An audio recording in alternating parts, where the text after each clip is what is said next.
It may seem like Apple is behind the competition a lot of the time. The company appeared to be slow to developments like widgets, bezel-less displays with camera notches and screens with high refresh rates. And with the iPhone 16 Pro, it appears to once again be late to the party, bringing generative AI features and a real button for the camera to its 2024 flagship. But if you will allow me to play therapist for a moment, I think it's not that Apple is slow, I think Apple is cautious, perhaps overly so. Caution on its own isn't a bad trait, in fact, it could be considered thoughtful rather than rushed to the cutting edge with its peers. Apple delivers, usually finding a slightly different approach that is often an improvement on what's out there. Just look at the Vision Pro headset or Apple Silicon, or even the iPod, the iPad, and the AirPods, which were far from the first of their kind when they launched. With the iPhone 16 Pro, the focus is on cameras and Apple Intelligence. The problem is Apple Intelligence isn't quite here yet. We can test some features in the developer beta that's currently available, but that's not necessarily the same as the experience the public will get when the update rolls out in October. It's not unprecedented for new iPhones to launch without some marquee features, sure, and thankfully there is still plenty that the iPhone 16 Pro brings. From camera control, the Fusion camera, and other video related updates to slightly bigger displays and iOS 18, the iPhone 16 Pro and Pro Max are intriguing successors, even absent the wanted intelligence features that are still to come. Even if you are not a glutton for buttons, there are still some camera updates that might intrigue you.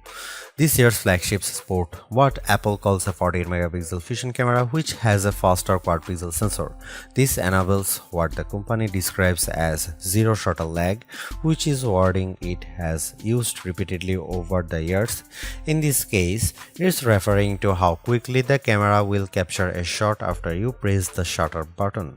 I will admit I was initially confused by this update, in part because it requires relearning some behaviors I had adopted to mitigate the shortfalls of older cameras.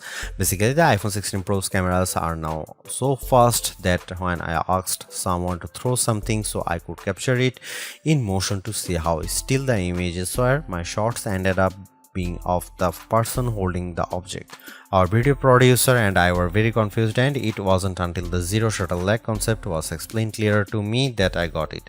I had become used to pressing the shutter early, since cameras, in my experience, would be fractions of a second slow. Apple has become so fast that it actually captured the literal moment I tapped the button instead of the split second after, when the object was in mid-air.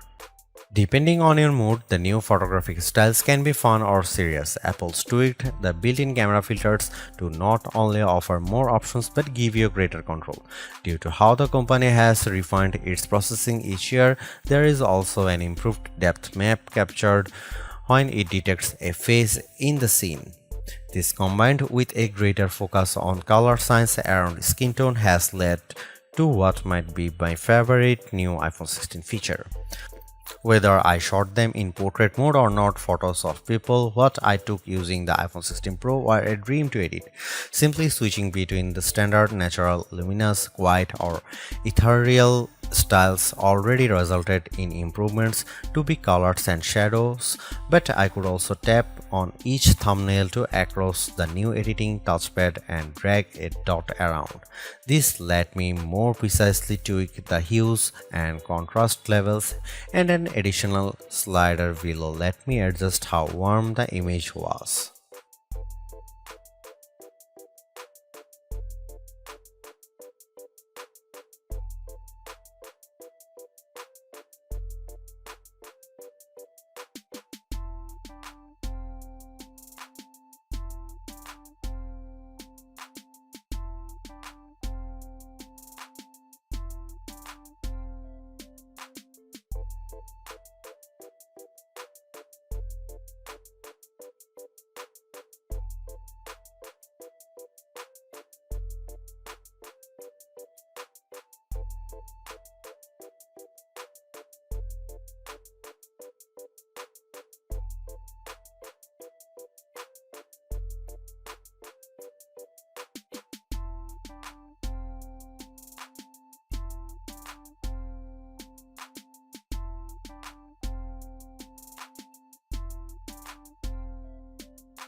Apple's caution is sometimes warranted, especially at a time when mistrust of AI-generated content runs rampant.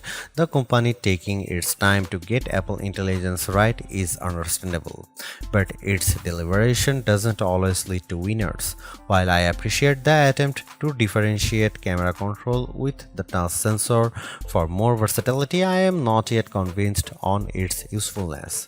The good news is, and I cannot stress this enough, you have the option to tune it to your liking, and that's the theme I'm seeing in recent Apple features that hint at more thoughtfulness than usual. If you don't like something or if something isn't right for your needs, you can adjust or disable it. In iOS 18, you have greater control over your home screen's app layout and can pin custom collections for easier reach. In the Photos app, the action button introduced last year could have been a spectacular fail had Apple not let you still keep it as a mute switch, but it managed to give people more functionality while maintaining the status quo for those who are just as resistant to change. Change is scary, change is hard, but without change there is no progress. Apple's cautious approach is a tricky balancing act that's evident on the iPhone 16 Pro. Some new features like audio mix and custom routes in maps delivers mixed results, otherwise like photography styles are hits. Then there are the basic ingredients like good battery life and durable, attractive designs that Apple cannot neglect. The iPhone 16 Pro's subpar battery life holds it back from beating the competition, which is stiffer than ever this year, especially from Google. Luckily for Apple, most people who have iPhones are going to stick with iPhones. It's just easier. For those already sucked into the ecosystem, the iPhone 16 Pro are worth the upgrade from a model that's at least 2 years old.